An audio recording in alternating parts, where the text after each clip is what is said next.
هذه الكلمة احرص على ما ينفعك واستعن بالله عز وجل هي قاعدة الصلاح، هي قاعدة الصلاح، ما يصلح الإنسان إلا بها، ولا يستقيم أمره في مصالحه الدينية ومصالحه الدنيوية إلا بهذه القاعدة.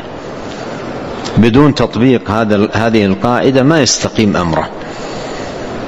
هذه قاعدة الصلاح، صلاح المرء في دينه ودنياه، في مصالحه الدينية والدنيوية.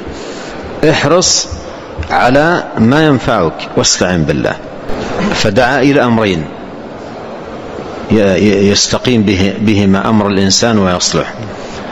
الأمر الأول احرص على ما ينفعك، لا تكن كسولا متوانيا فتورا، احرص على ما ينفعك، ابذل السبب. والأمر الثاني قال واستعن بالله، الجأ إلى الله دائما في أمور، فاعبده وتوكل عليه.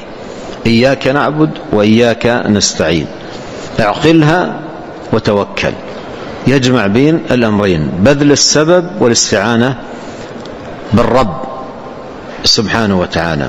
فإذا جمع بين الأمرين تحققت له مصالحه الدينية والدنيوية.